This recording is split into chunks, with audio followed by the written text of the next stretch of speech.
अस्तु।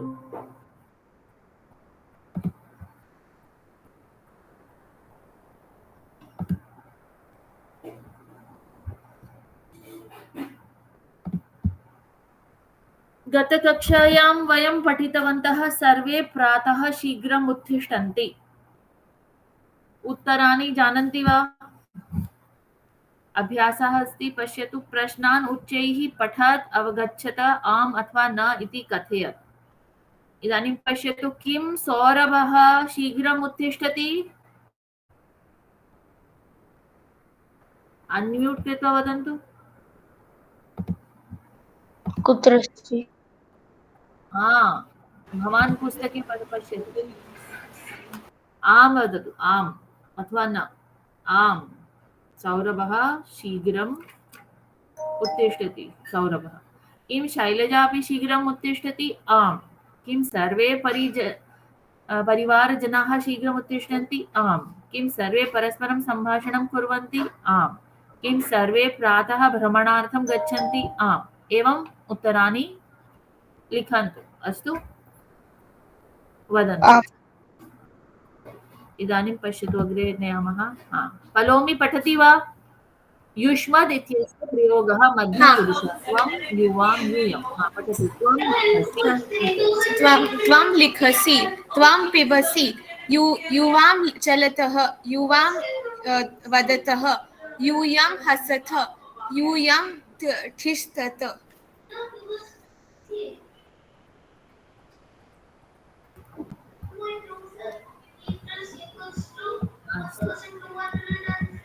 वाक्यानि रचयत, उच्चैः वदत च।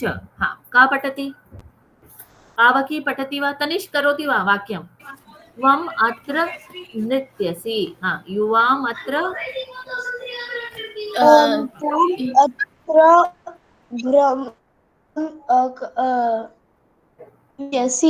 युवाम् अत्र वसतः, यूयं सर्वत्र भ्रमतः। एकनिमेषं। नृत्य अस्ति चेत् किं वदति भवान्? त्वम् अत्र नृत्यसि, युवाम् अत्र युवाम् अत्र नृत्यसि, नृत्यथः,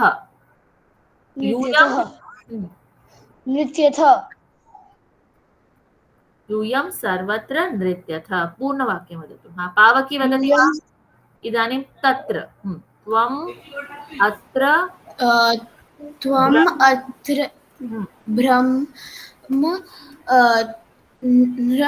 नृत्य, त्वम् अत्र भ्रमसि। युवाम् अत्र अत्र नृत्यसि, भ्रमथः।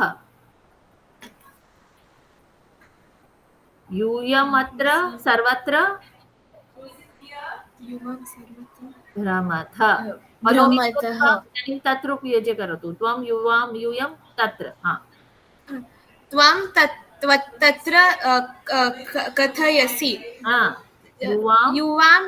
युवां तत्र कथयतः, त्वं तत्र कथयथ, यूयं सर्वत्र कथयत्। सम्यक्। तनेष् वदति वा इदानीं? त्वं युवां यूयं सर्वत्र उपयुज्य। त्वं सर्वत्र पिबसि। त्वं सर्वत्र पिबसि। युवां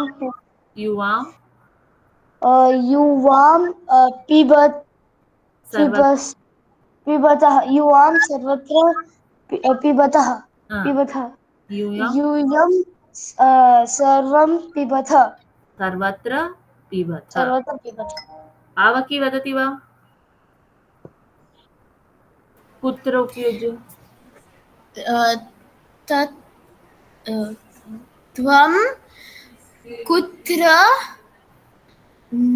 नृत्यसि, युवं कुत्र नृत्यतः।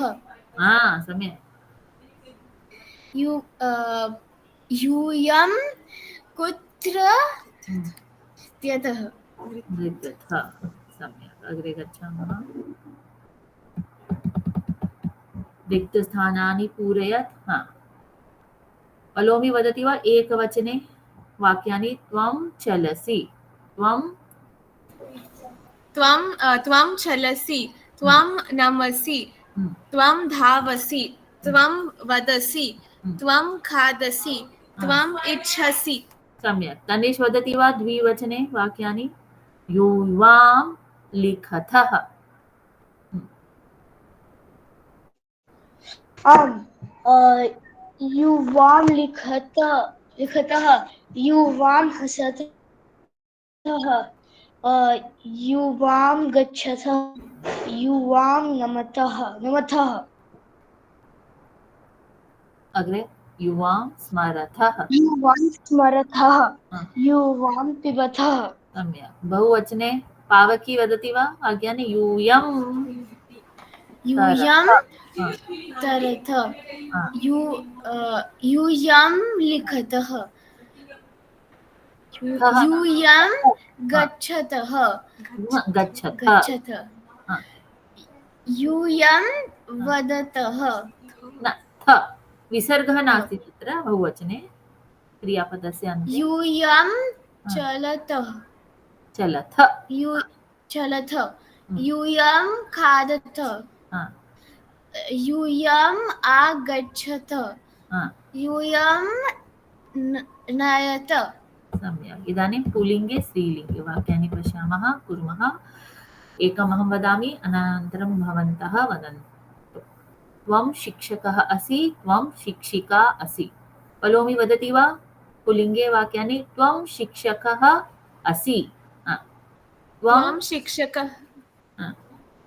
त्वं शिक्षकः असि त्वम् आचङ्क असि अर्चकः असि अर्चकः असि त्वम् आरक्षकः असि त्वं पाचकः असि त्वं लेखकः असि त्वं चिकित्सकः असि त्वं सेवकः असि त्वं विक्रयकः असि विक्रयिकः जानाति वा किमस्ति कः अस्ति किं करोति तनिषः जानाति वा विक्रयिकः कः अस्ति किं कार्यं करोति सेलर् सम्यक् अग्रे त्वं निर्देशकः असि त्वं चालकः असि त्वं प्रबन्धकः असि सम्यक् इदानीं स्त्रीलिङ्गे तनिषः वाक्यानि करोति वा त्वं शिक्षिका असि आम् त्वं शिक्षिका आसीत् त्वम् अर्चिका आसीत् त्वम् आरक्षिका आसीत् त्वं पाचिका आसीत् त्वं आसीत् त्वं लेखिका आसीत् त्वं चिकित्सिका आसीत् त्वं सेविका आसीत् त्वं विक्रयिका आसीत् त्वं निर्देशिका आसीत् त्वं चालिका आसीत् त्वं प्रबन्धिका आसीत् सम्यक् अग्रे गच्छामः पश्यतु किमस्ति तत् लिखितमस्ति शिक्षकः शिक्षिका टीचर् पाचकः कुक् अर्चकः प्रीस्ट पुजारी विक्रेता कः बेचने वाला सेलर अस्तु इदानीम् एकवचने द्विवचने बहुवचने च वाक्यानि कुर्मः पुल्लिङ्गे त्वं शिक्षकः असि द्विवचने युवां शिक्षकौ स्तः बहुवचने यूयं शिक्षकाः स्तः स्त्रीलिङ्गे त्वं शिक्षिका असि द्विवचने युवां शिक्षिके स्तः बहुवचने यूयं शिक्षिकाः स्तः पावकी वाक्यं करोति वा इदानीं त्वं इदानीं पाचकः त्वं पाचकः अस्ति त्वं पाचकः असि त्वं युवां युवां युवां पाचकः असि पाचकौ पाचकौ पाचिकौ स्तः यूयं पाचकः पाचकाः स्तः स्थः नास्ति स्थ विसर्गः नास्ति बहुवचने क्रियापदे अस्तु सम्यक् इदानीं स्त्रीलिङ्गे अपि करोतु त्वं पाचिका त्वं पाचिका असि यूयं युवां पाचिके स्तः यूयं पाचिका पाचिकाः स्थ उत्तमं सम्यक् पलोमि करोति वा इदानीं सेवकः त्वं सेवकः असि युवां सेवकौ स्तः यूयं सेविका स्थ त्वं सेविका असि युवां सेविके स्थ यूयं सेविकाः स्तः सम्यक् तन्वीश् करोति वा चालकः पुल्लिङ्गे स्त्रीलिङ्गे च वाक्यानि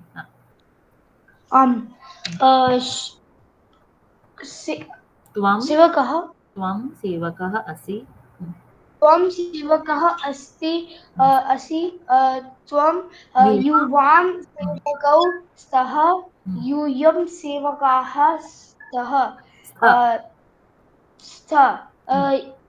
त्वं सेविका अस्ति युवां शिक्षकाः स्तः शिक्षिके स्तः सेवकाः स्तः सम्यक् अग्रे गच्छामः अस्मत् इत्यस्य प्रयोगः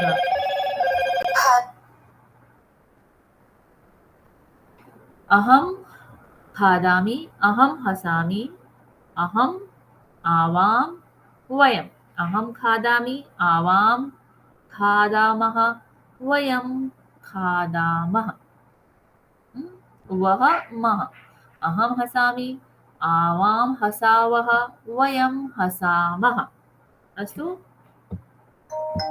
वाक्यं कुर्मः अहं तदा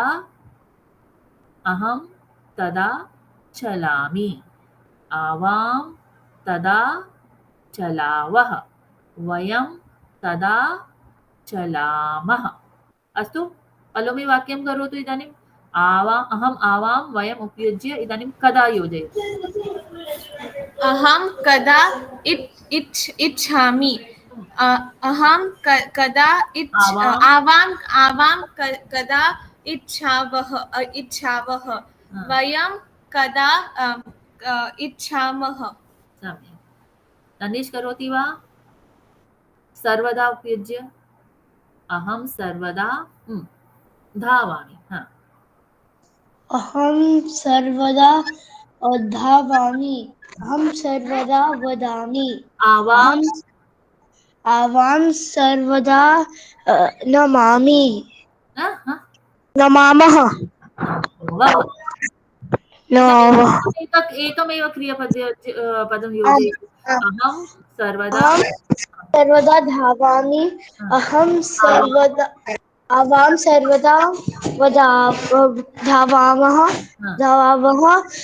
वयं सर्वदा धावामः इदानीं पावकी करोति वा वाक्यम् अहं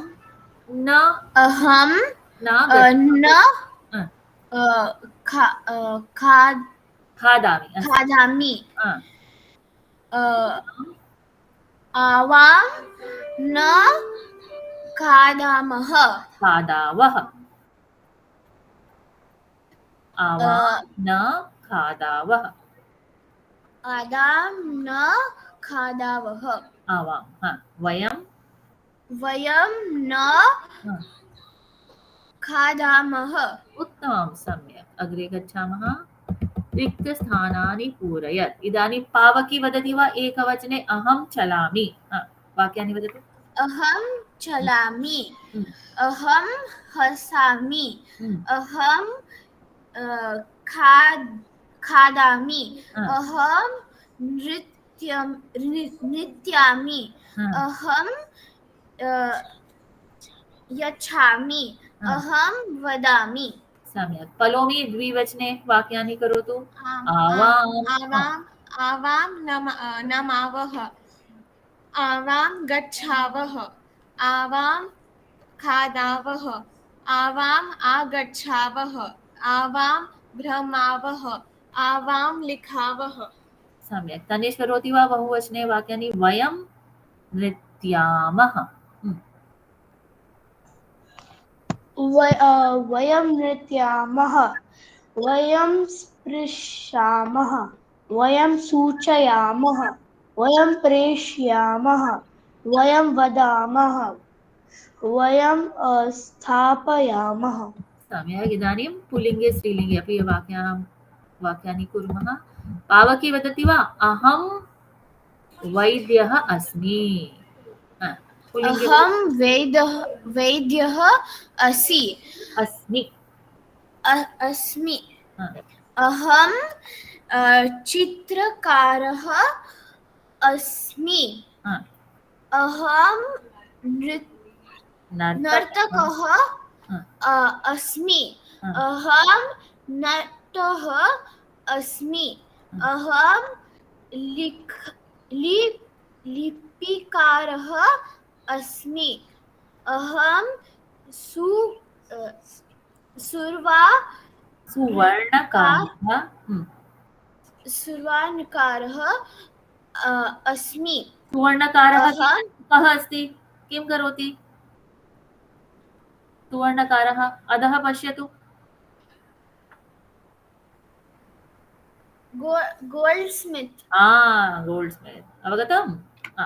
अग्रे अग्रे वाक्यं करोतु। अस्मः, अहं मालाकारः कारः। कारः कारः अस्मि, अहं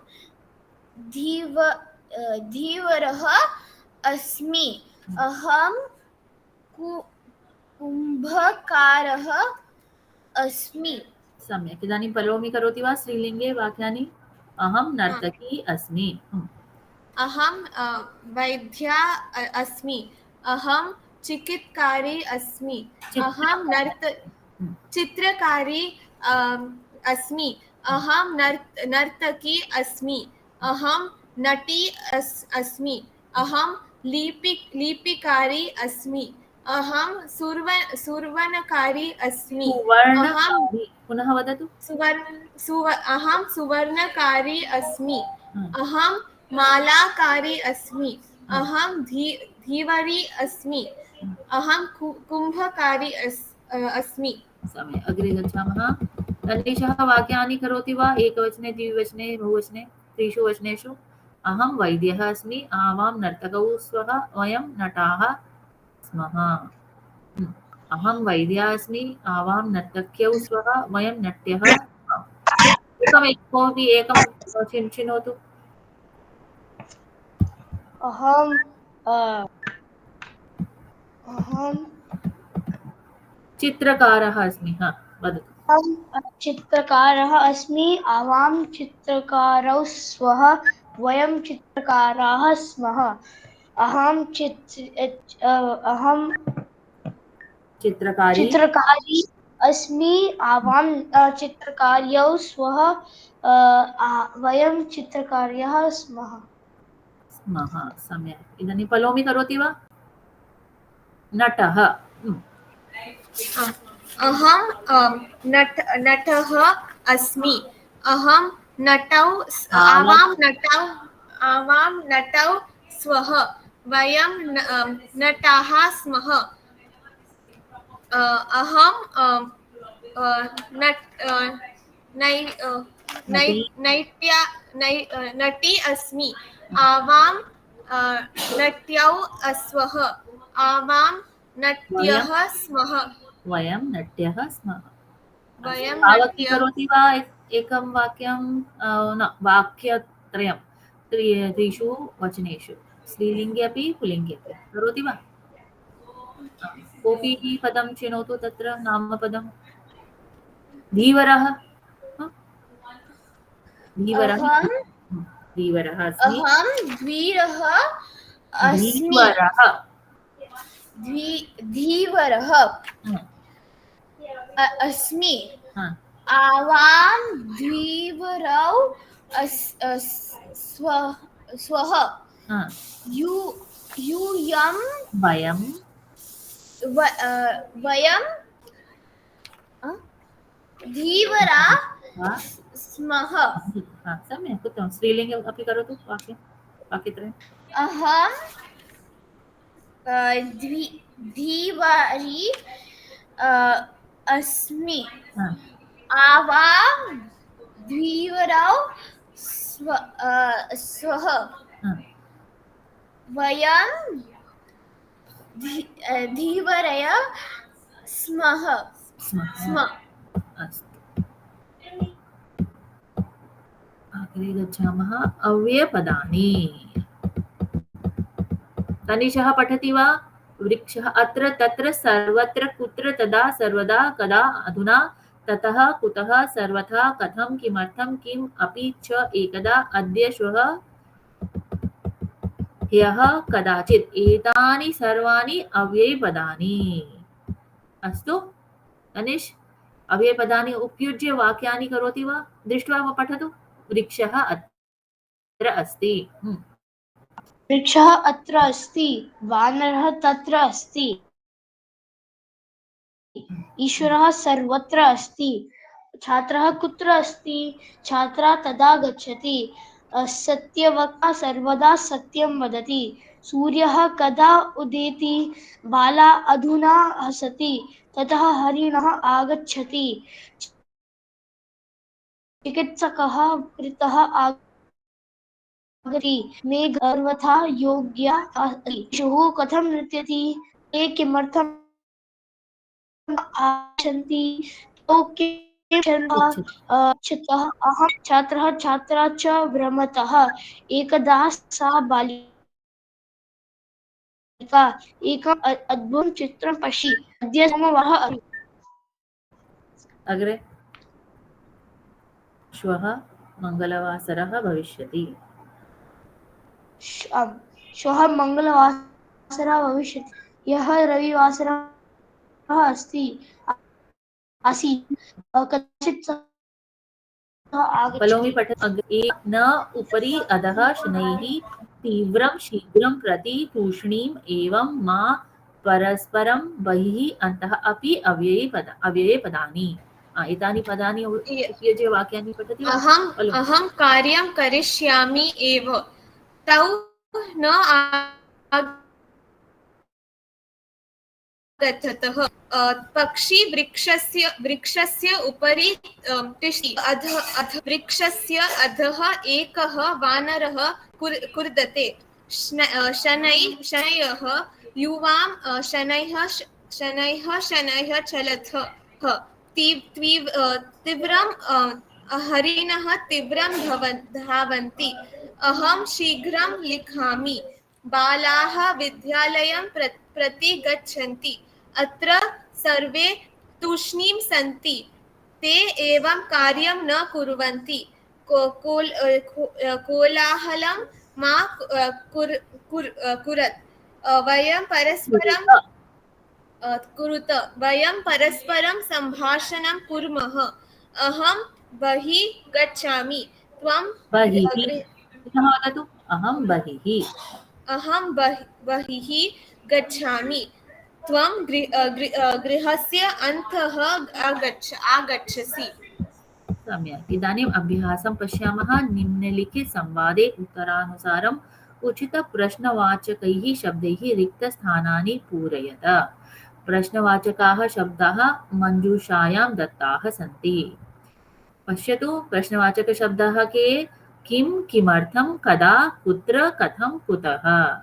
प्रश्नः अस्ति यथा भवान् कुतः आगच्छति, उत्तरं भवति अहं कन्याकुमारी इति स्थानतः आगच्छामि। इदानीं तनिषः पावकी प्रश्नं करोति वा? भवतः गृहं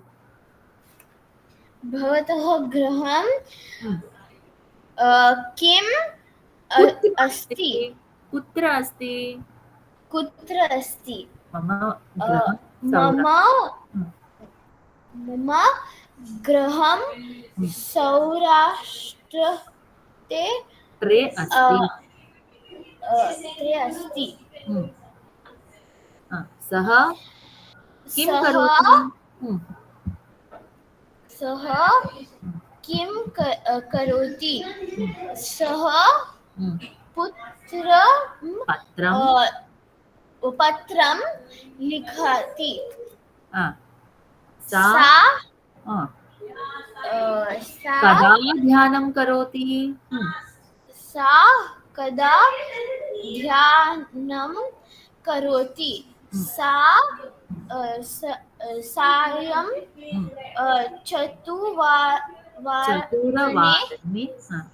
चतुर्वादने ध्यानं करोति। सम्यक्। इदानीं तनिषः पूरयति वा? भवन्तः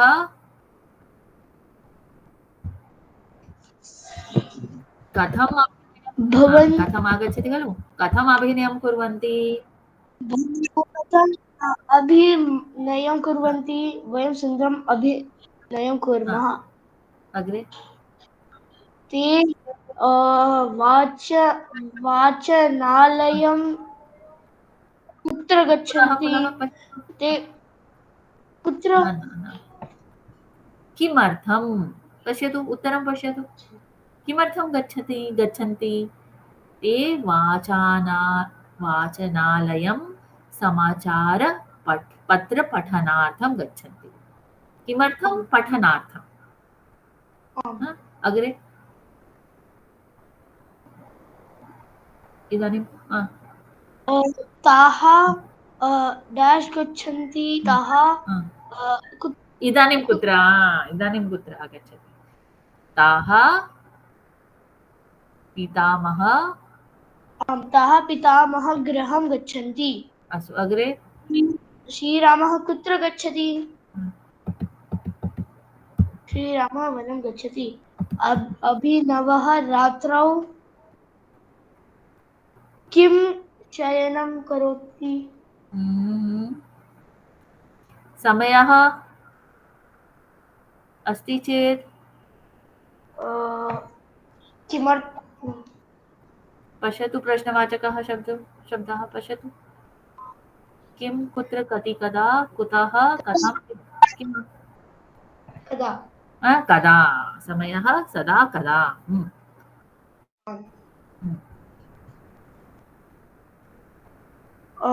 अभिनवः पुनः वाक्यं करोतु। अभिनवः रात्रौ कदा शयनं करोति? अभिनवः रात्रौ 10 वादने शयनं करोति। सम्यक्। इदानीं पलोमि करोति वा वाक्यं? भगवान् शङ्करः किं विषयं पिबति? किमर्थं विषं पिबति? किमर्थं विषं पिबति? भगवान् शङ्करः संसारस्य कल्याणार्थं विषं पिबति। कोकिला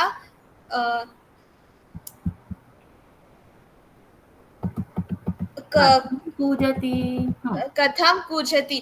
कोकिला मधुरः कूजति। कोकिला मधुरं कूजति। बालकः कथं खादति? किं खादति? किं खादति? बालकः रोटिकां खादति। बालकः रोटिकां खादति। अस्तु, अग्रे गच्छामः। यथा शक्यं वाक्यनिर्माणं कुरुत धावतः धातवः दत्ताः सर्वनाम प्रयोगानुसारं क्रियापदानां निर्माणं कुरुत सर्वनाम पदानि अव्ययपदानि धातवः सः तौ ते अत्र तत्र चल पठ खे सः अत्र इति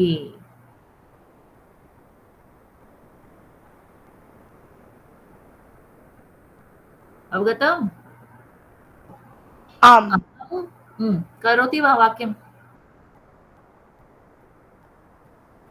एकमेकं वाक्यं करोतु आम् सः अत्र चलति सः अत्र नमति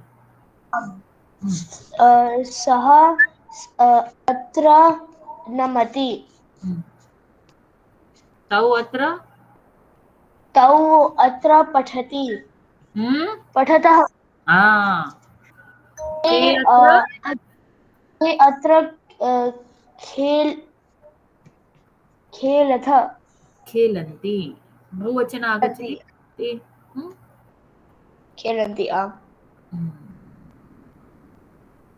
करोति वा पौलोमी एकं वाक्यं कोऽपि सः तत्र चलति तौ तत्र चलतौ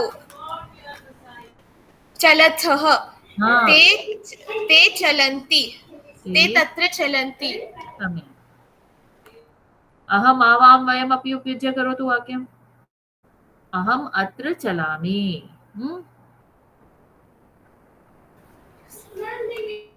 अस्तु अत्र एव समापयामः आगामी कक्षायां मधुरः प्रातः कालः एकं पठामः वा एकमेकं पद्यं पठतु तनिषः पठति वा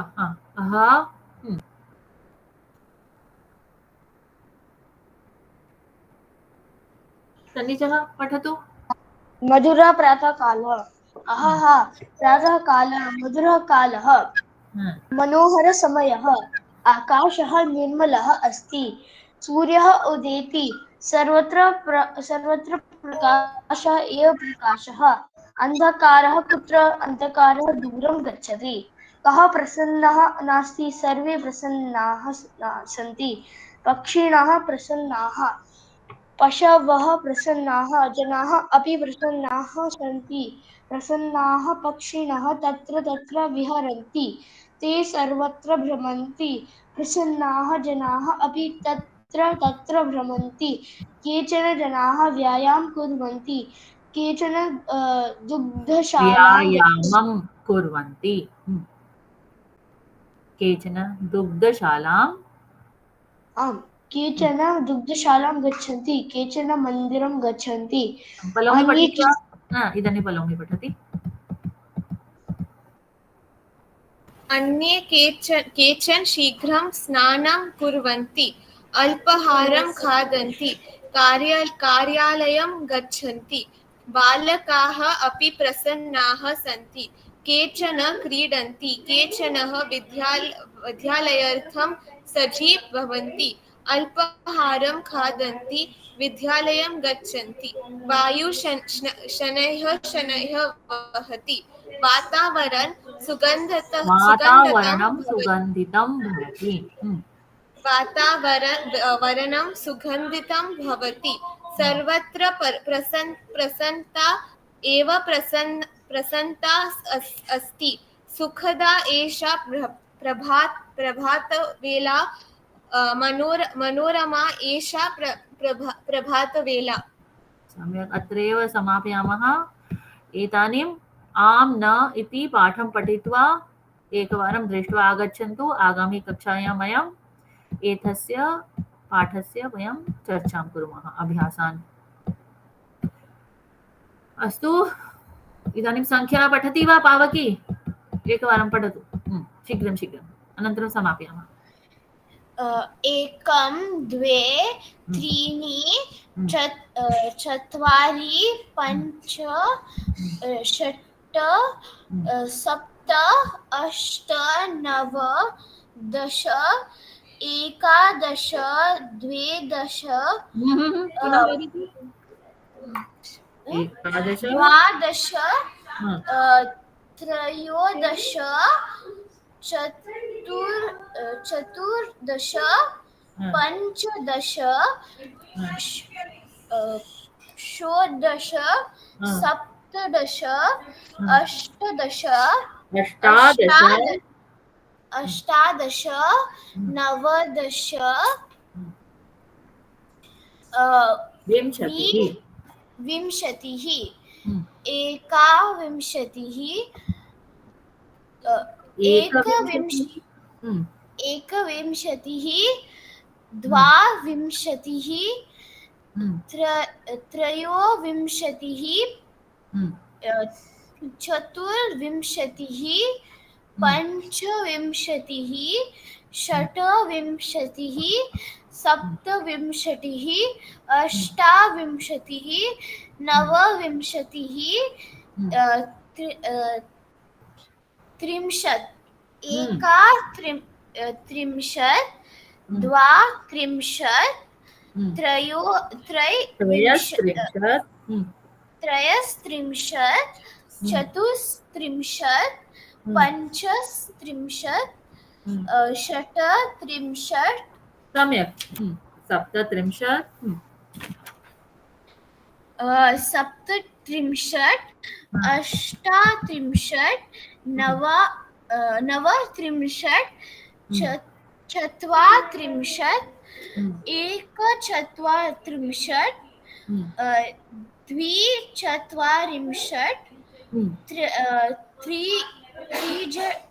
त्रिचत्वारिंशत्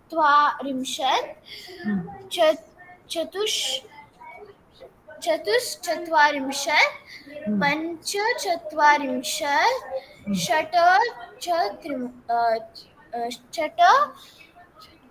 षट्चत्वारिंशत् सप्तचत्वारिंशत् अष्टचत्वारिंशत् नवचत्वारिंशत् पञ्चाशत् उत्तमं सम्यक्